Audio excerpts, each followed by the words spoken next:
The first edition of the Lift Me Up Women's Conference celebrated the International Women's Day 2023 with women from all walks of life exploring the impact of the digital gender gap on widening economic and social inequalities. The event was graced with movers and shakers in the technology sector. This conference spotlighted the importance of protecting the rights of women and girls in digital spaces, which is critical for nation building. Bringing women into technology results in more creative solutions and has greater potential for innovations that meet women's needs and promote gender equality. Good morning, ladies and gentlemen. I'd like to welcome the panel up to the stage. My name is Nadia Matisi. I'm a final year law student at the University of Zimbabwe. I do a lot of volunteerism with SAYWHAT, a lot of digital activism. I am an SDG 3, 4, and 5 activist and an advocate. Ladies, please take a seat. Firstly, happy International Women's Day to all of you ladies. The theme this year is digital innovation and technology for gender equality. But what we're going to be discussing in this particular panel discussion this morning are the realities of access to information communication technologies for women and girls in marginalized communities. Joining me for this discussion, we have Hazel Jojo, we have Ms. Delight, and we have Shamiso from Facet. We're going to firstly be talking about the stories of young women from the countryside and the challenges that they have been facing, the science-related programs at tertiary institutions, and finally, the barriers for young women to benefit from tech benefits. My first question will be addressed at Hazel.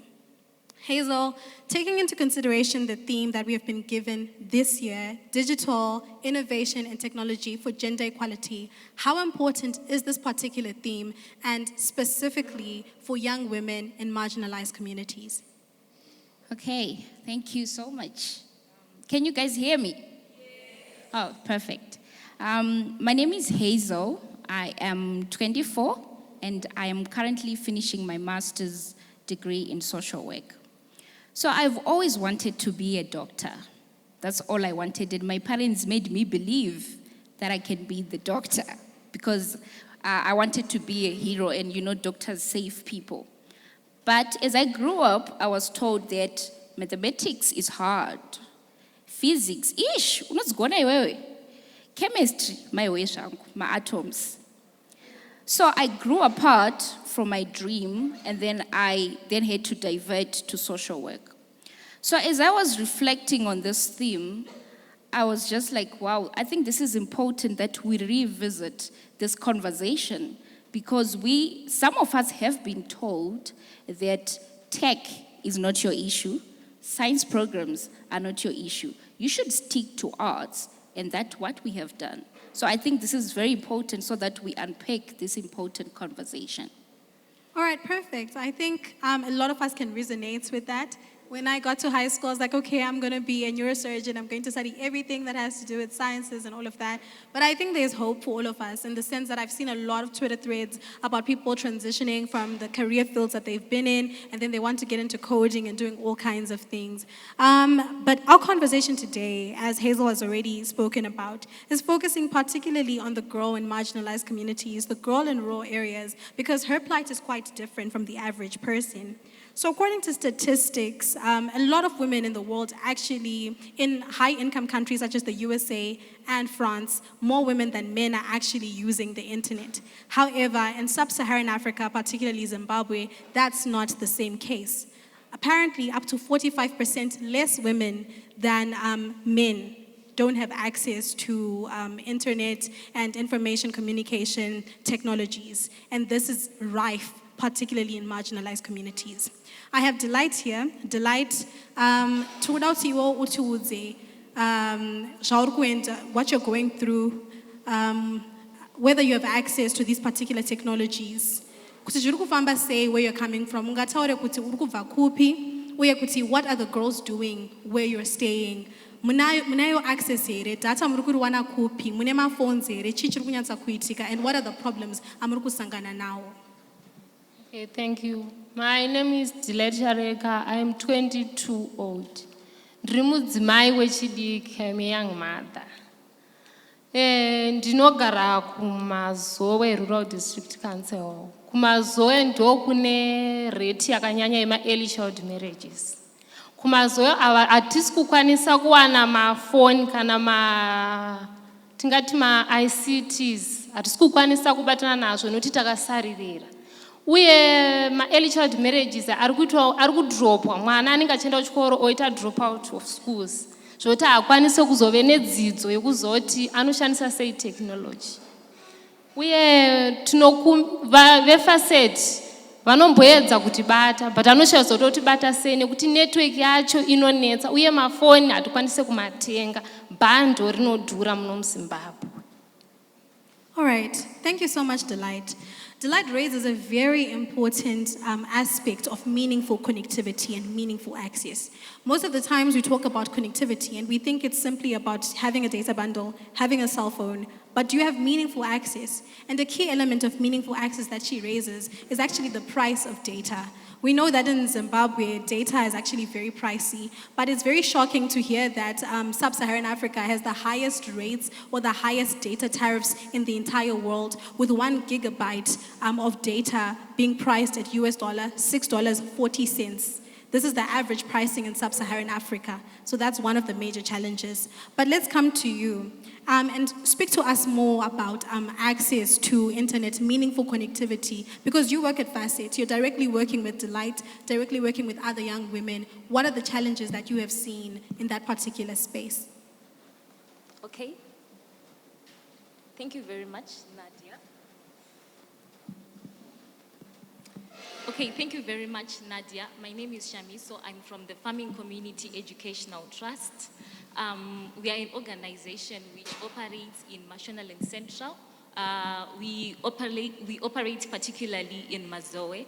And from the statistics, Mazowe, which is in Marsh Central District, has a 52% rate of child marriages, meaning that the girls who are victims, the girls and young women who are victims of child marriages drop out of school at a very young age. So that in itself will tell us that they really have not had the opportunity to learn more about technology. So one of the challenges that girls in farming communities face is the lack of education. If you are not educated, like there is someone who's actually not able to read a mere text message, so how can that person be able to operate an advanced phone? So those are some of the challenges that are creating barriers to access to technology. It's mainly the issue of access to education, and also there is the issue of poverty. Some young women and girls dropped out of school as early as grade 7 because of the issues to do with education finance, and that decided to stay at home. So when you find that when you stay at home, you will not be eager to really interact with the rest of the world and see what's going on. So you generally lose interest in technology. Thank you so much for your answer, Shami. I particularly like the fact that you're focusing on barriers to access. And one of the major barriers to access is education. That is to say that if someone is not educated, then how are they going to be able to properly engage with information communication technologies? Coming to you, Hazel. Shamiso has raised a very important point about the barriers that are existing in education or the lack of education being a barrier. How do you think the country, the women in this particular room today, and even the men, can engage with that particular problem and ensure that we solve the problem of a lack of ICTs in rural and marginalized communities? Okay. First of all, I'd love to acknowledge the government on the efforts that it has done so far in terms of promoting affirmative action, putting programs like STEM, and also other partners who are funding that program. Yeah. But I think more needs to be done in terms of the attitude that we have towards girls getting access to technology. Yeah. I think we need to focus more on partial socialization. I don't know where this idea of all girls cannot do science program came from, but I was a victim of that because I was told that ungadzigone chemiyo uchimuka makuseni uchida kutsvaira uchida kudii physics ungazodzikwanisa here and stuff like that. So I think that we need to collaborate at some point and make sure that we are providing impartial socialization to the girls. And we also need to make sure that we put technology devices in rural areas, in rural schools. I grew up in Nyanga, where at my school, even if I wanted to do actuarial science, or even if I wanted to do physics, for example, there was no physics lab.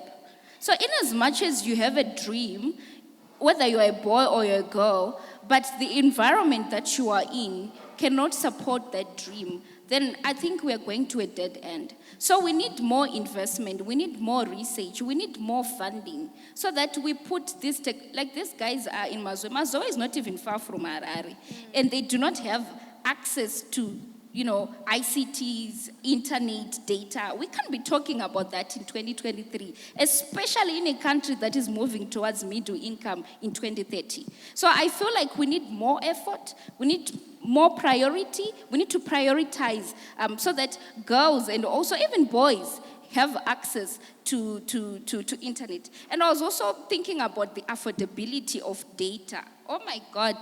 I work virtually during the night. I work American hours. I need to use data for me to have money and for me to pay rent. But data is so expensive.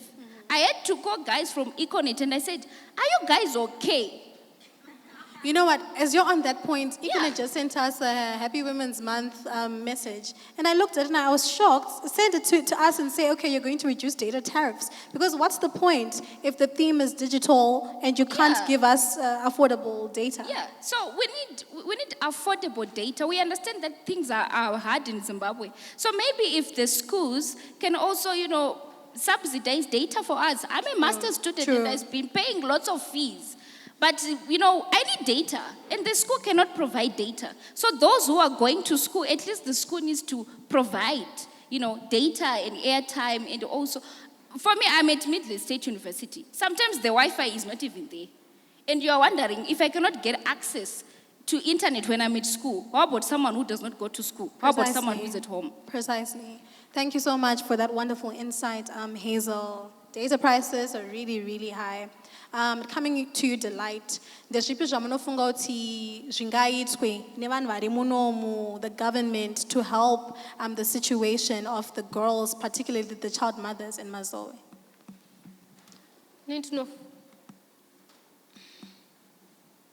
Shingaitwe government, collaboration between government, civil society,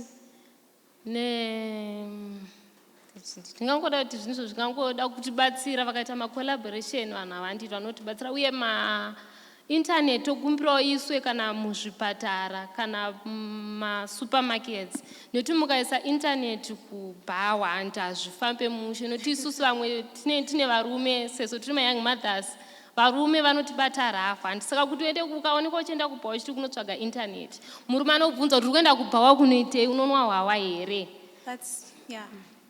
Saka tine chido kuti vaisewo muzvipatara mekuti tinoendawo kana patinoenda chiti kunotenga muriwo totogona kurambidzwa futi kuenda kwacho. Saka patinoenda chiti kunotenga muriwo paipai tomboendawo tombobatawo mafoni but nguva zhinji mafoni acho mafoni murume anoti foni ndeyangu foni haibatwe nemukadzi. Saka unotiita foni yekuba kana ari musikana sezvatinombonawo kune vasikana vechidiki foni kana pane foni pamba inonzi foni ndeyababa. Kana pane mwana mukomana nemwana mukomana ndo vanhu 2 vanoshandisa foni chete. Musikana kana kuti mukadzi basa rake basa repamba. Haana chimwe chinhu chaanoita saka anenge akasaririra singatomboiti. Thank you so much, Delight, for that insight. I often think about how in growing up, you'd have like pieces of meat, and normally the father has to get the biggest piece of meat or gets 2 pieces of meat. And I always think about it like, okay, so when it comes to a cell phone or when it comes to connectivity, if a father has to get meat, then obviously if there's one phone or there's not enough phones, he is the person who's going to get it. The boy is going to get it because when it comes to meat, that's how it works, and that's terrible. But coming to you, Shami, the final question that we have have. You at Facet, there's the GEAR Alliance, Girls Education Advocacy in the region. You're looking at different frameworks like National Development Strategy #1, CEDAW. Can you take us into how the utilization of those frameworks will help us to achieve gender equality using innovation and using innovation and technology? Before you start, there's no such thing as the right to the internet. The right to the internet exists under the right to information or under the freedom of expression. And I think one of the major things that we can all do here is to maybe advocate for there to be a right to the internet, as that would help young women who can then come before the courts and say, hey, this is actually a right that is listed in our Bill of Rights. But yeah, you can answer as to the work that you have been doing. Okay. Thank you very much, Nadia, for that. But I know I'm going to answer your question totally wrong.